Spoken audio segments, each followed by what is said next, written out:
KBS 7시 뉴스 함께하고 계십니다. 지금 시각은 7시 29분입니다. 행정안전부에서 매년 발표하는 지역 안전지수가 있습니다. 강원도가 항상 하위권을 기록해 왔는데요.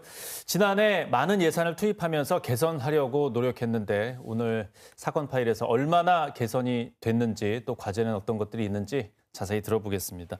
원주 한라대학교 경찰행정학과 남재성 교수 함께하겠습니다. 어서 오십시오. 네, 안녕하세요. 예. 자, 먼저 지역 안전 지수에 대한 설명부터 좀 해주시죠. 네, 지역 안전 지수라고 하는 것은요, 재난 및 안전관리기본법 제66조에 의해서 행정안전부가 매년 광역자치단체와 기초자치단체의 안전관리 역량 그리고 안전 실태에 대해서 평가 공표하는 제도입니다. 네. 범죄, 화재, 생활안전, 교통사고, 감염병, 자살 총 6개 분야에 대해서 평가를 하고 있고요. 1등급에서 5등급으로 공표를 하게 되는데 1등급에 가까울수록 안전하다라는 점, 그리고 5등급으로 가까울수록 안전하지 못하다라는 점을 의미를 합니다. 예, 지난해 결과는 별로 안 좋았습니다. 강원도가. 예, 올해는 좀 어떻습니까? 결론적으로 말씀드리면 지난해에도 올해에도 평균값 이하의 성적표를 받아들었습니다. 네. 구체적으로 보게 되면 범죄와 화재, 감염병은 3등급이고요. 교통사고와 생활안전은 4등급입니다. 그런데 자살이 이제 5등급으로 나타나고 있는데요. 예. 이 자살은 지난해에도 5등급이었고 이제 2024년 바로 직전에도 5등급입니다. 결국 우리 강원도에서 안전 관련해서는 자살이라고 하는 지표가 현재 가장 취약하다, 자살이 가장 심각한 안전 위험 요인이다라는 것으로 드러나고 있습니다. 예, 자살 분야가 지금 상당히 안 좋게 나오고 있는데 이건 어떻게 평가가 되는지 좀 더 자세히 설명해 예, 주시죠. 자살 분야는 대단히 중요한 몇 가지의 하위 척도로 구성이 되는데요. 대표적으로 인구 10,000명당 자살로 인한 사망자 수, 그리고 인구 10,000명당 독거노인의 수, 기초생활수급 대상자의 수, 그리고 우울증 경험률 이런 것들이 소위 위해 또는 취약 지표로 평가가 됩니다. 네. 그리고 또 하나 이러한 것들을 억제하기 위한 지방자치단체의 노력을 경감지표라고 하는데요.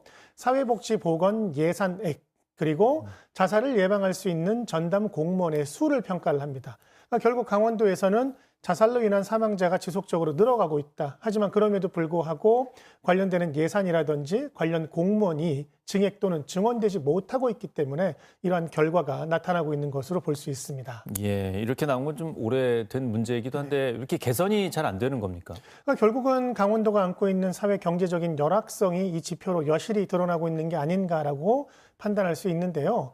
간단히 살펴드리면 결국은 경제적인 열악성 때문에 기초생활수급 대상자가 늘어나고 있고 또 그리고 강원도의 초고령화 때문에 독거노인의 수가 늘어가고 있고 네. 그런데 이런 요인들 때문에 우울증은 발병되고 있고 하지만 전담 공무원이 부족하고 관련되는 예산이 부족하니까 결국 이것이 자살자 수의 증가로 이어지고 있는 것이 아닌가라고 볼 수 있는 것이죠.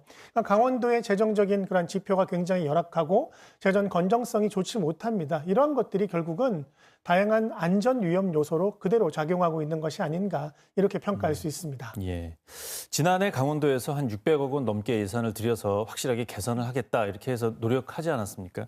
근데 이게 좀 아직 취약한 상황인데 원인은 어떻게 분석이 되고 있습니까? 네, 지난해 4월 1일에 언론에 대대적으로 발표가 됐었습니다. 정확히는 638억 원의 예산을 투입해서 총 41개 분야에 대해서 중점적으로 개선을 하겠다라고 했는데요. 결과적으로 1년 후인 지금 현재 보면 지표는 여전히 대단히 취약합니다. 그럼 그 이유가 무엇인지를 한번 살펴볼 필요가 있을 것 같은데요. 결국은 어떤 위해 요소가 있고 어떤 취약 요소가 있는지를 보다 객관적으로 면밀히 분석할 필요가 있고 그것에 따라서 대안이 마련되었다면 지속적으로 점검되어야 할 필요가 있습니다. 일종의 환류 시스템이라고 할 수 있는데요. 네. 이것들이 제대로 가동되었는지 그리고 반드시 필요한 부분에 예산이 투입되었는지 이런 부분들에 대해서 사실은 많은 의문점들이 제기되고 있습니다. 이런 부분들에 대한 종합적인 재검토가 필요하지 않을까라고 생각을 합니다. 예산이 필요한 곳에 적재적소에 쓰이지 않았다. 이 부분이 개선돼야 할 부분이군요. 예.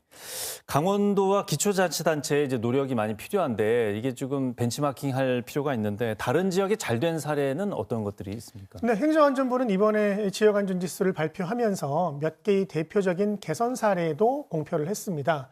우리 광역 단위에서는 부산광역시의 사례가 제시가 되고 있는데요. 예. 부산광역시 특히 이제 화재 분야에서 5등급에서 3등급으로 크게 개선이 됐습니다. 네. 그리고 화재로 인한 사망자 수가 크게 급감을 했는데요.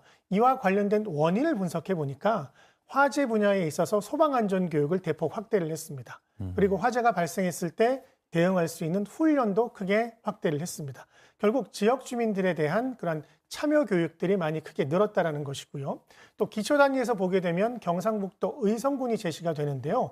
의성군 같은 경우는 지난해 그리고 그 지난해에도 교통안전 분야에서는 1등급입니다. 왜냐하면 교통사고로 인한 사망자 수가 단 한 명도 발생하지 않았다는 것인데요. 예. 그 이유를 분석해 보면 지역 주민들의 의견을 적극적으로 수렴을 해서 지역 주민들이 필요로 하는 곳에 교통안전 시설들을 대폭 확대를 했다는 것입니다. 결국 주민들의 의견을 적극적으로 반영하고 그에 맞는 맞춤형 프로그램을 개발하거나 맞춤형 대안을 제시하는 것이 지역안전지수의 향상에 대단히 중요한 영향을 미친다는 것이 직접적으로 증명이 되고 있는 사례입니다. 예, 인프라가 부족하다고 해서 또 못할 것도 아닌 것 같습니다. 그럼 지역 안전지수 향상을 위해서 강원도 그리고 기초자치단체들이 어떤 노력을 더 해야 된다고 보십니까? 결국은 효율성의 문제 같습니다. 문제를 진단하고 대안을 찾고 그것에 대해서 지속적으로 개선하는 그런 시스템이 필요한데요. 결국 강원도의 공무원 분들뿐만 아니라 민간이 참여하는 범도 차원의 TF를 구성하고 보다 면밀한 대책을 수립하는 것이 필요하지 않나라고 생각을 합니다. 특히 다른 지자체의 사례를 보게 되면 매월 정기 점검 회의를 통해서 지속적으로 개선 여부를 측정을 하고 있거든요. 우리 강원도에서도 그와 같은 시스템들이 확대 설치될 필요가 있다라고 생각을 합니다. 예. 기관에서는 당연히 노력을 해야겠지만 우리 주민들이 또 함께 할 수 있는 부분도 있을 것 같은데 어떤 부분 있을까요? 네, 지역안전지수가 아까 말씀드린 위해 지표가 있고 취약 지표가 있고 그리고 노력이라고 할 수 있는 경감 지표가 있는데요. 네. 이것 외에 또 하나가 바로 의식 지표입니다. 주민들이 얼마나 적극적으로 참여하고 있느냐, 얼마나 많이 의식이 개선되었느냐라는 것을 평가를 하는데요. 대표적으로 교통사고 분야에서는 얼마나 많은 분들이 안전벨트를 착용하고 있는지, 네. 또 범죄 분야에서는 얼마나 많은 분들이 자율방범대에 참여를 하고 있는지, 또 화재 분야에서는 소방안전 교육에 얼마나 많은 분들이 참여하고 있는지 이런 것들을 다 측정을 하거든요. 우리 도민 여러분들께서도 자발적으로 적극적으로 관련 프로그램에 참여하셔서 다양한 의식 개선을 하는 것이 또 하나 이 지역안전지수를 향상시킬 수 있는 지름길이라고 생각을 합니다. 예, 일상적인 실천도 큰 역할을 하겠네요. 예. 네, 오늘 말씀 잘 들었습니다. 고맙습니다. 고맙습니다.